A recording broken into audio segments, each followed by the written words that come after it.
Goulet, and I hope you are having a marvelous day. Today, as we continue to explore African American culture, I want to make a cry of contrition. If only we followed Booker T. Washington's advice. Who is Booker T. Washington, and why should we have followed his advice? Booker T. Washington was the founder and chief builder of Tuskegee Institute, now Tuskegee University. In 1881, when he was commissioned to come to Tuskegee, Alabama, to lead a college for African American students, he thought he was coming into a ready-made situation. When he got to Tuskegee, what he found was 3 shanties with leaking roofs. They were the classrooms. He realized that he was going to have to build the college. So he and his students, along with members of the Macon County community, set about building the buildings, putting the infrastructure of the new college in place. They did an impressive job. Some of the early buildings at Tuskegee are on the screen now. Not only did Booker T. Washington put an impressive infrastructure in place, but he also created 2 practical curricula. He created a curricula of trade and one of academics. Those curricula were based on industry, education, and entrepreneurship. Students were taught carpentry, agriculture, mechanics, homemaking skills, and all skills needed to build homes and communities. The goal was to teach these students how to build self-sustaining communities. Teaching was at the core of the program. Each one, teach one. Go back into your communities. Whatever you've learned how to do, teach that to your people. Teach that to your community. These students' parents and grandparents had been slaves. It was against the law for slaves to learn how to read and write. So many of them did not have those skills. So these students were taught to go back and teach. They were also taught entrepreneurship. Build your own business to create your own employment. Booker T. Washington wanted those students to understand you need to build your own employment and not go back to your slave master and expect him to take care of you. Booker T. Washington's work ethic and his approach to education were wildly successful. So successful that he gained attention from those in the highest echelons of American society, including industrialists, philanthropists, and politicians.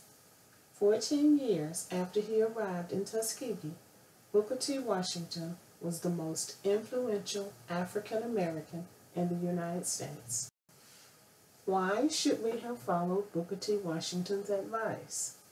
In 1895, Booker T. Washington said that economic independence was the way for African Americans to gain political and social equity with white Americans. Now here we are 125 years later. We do not have a strong economic base. We don't really own anything in America, even though we are a $1.2 trillion economy. We generate more money than the average country. There are only about 9 countries in the world that have a larger gross national product than African Americans. But because we have not built that economic independence, we don't have anything, we don't own anything. And so we suffer from that as a group. Although many African Americans are extremely successful, as a group, we are still struggling. The economic gap between Black Americans and white Americans is astronomical. If we had taken Booker T. Washington's advice, we would have generations of successful business practices. Booker T. Washington believed that self-reliance, thrift, saving money, penny pinching, learning a skill, trade, or having a profession, and owning property were ways of African Americans gaining respectability and becoming full citizens. This is not to say that African Americans shouldn't take advantage of the job opportunities and employment opportunities that we have today, and that everybody should practice entrepreneurship and build businesses from the ground up. That is not what I'm saying, because we certainly have a right to everything that this country has to offer, given the fact that it was built on the backs of our ancestors. What I'm saying is that in the early 20th century, when these job opportunities not only were not available to us, they were purposely kept away from us. We were purposely shut out of these opportunities. So if we had built our businesses in the way that Booker T. Washington was speaking in those days, then now we could have the opportunities that are now available to us, but we would also have built that strong economic base that he advised us to do. The black middle class was actually started with the Booker T. Washington concept. There are businesses in every southern town in particular that you can go to where they can tell you, and they will tell you, that they were self-sustaining communities up until about the 60s and the 70s, when we were lulled into this whole idea of integration. Integration has become a moving target that the more we rush towards it, the farther away it gets. It's almost as if we're expecting our former slave masters, or the descendants of our former slave masters, to make us equal with them, and they are not going to do that. And this is what Booker T. Washington was trying to tell African Americans back in the early 20th century.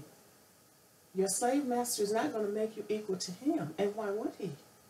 That really does not make any sense. And I'm going to elevate you. You have to make yourself valuable to the community. You have to earn your equality by your character, your work ethic, and your accomplishments. We have to earn respect. It's not given. And Booker T. Washington also said that the slave master's desire to segregate is greater than any accomplishment that he would wish for this country. And that is still true today. We see things happening and we think, well, why did they do that?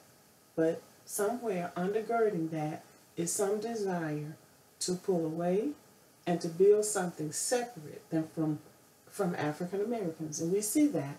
So we're constantly striving for a dream that we know really is not ever going to come true. If there is one takeaway from this discussion, I would like for it to be this. Our former slave masters are not going to make us equal to them, not through laws, not through going to church with them. They are not going to do it. The way that you make yourself equal to another individual is by doing equal work, having equal thoughts. We have to make ourselves essential to the economy and the communities that we live in. Booker T. Washington said the individual that can do something that the world wants done will, in the end, make his way, regardless to race. You don't get to be equal by laws. You get equal through your work ethic, your character, and your achievements.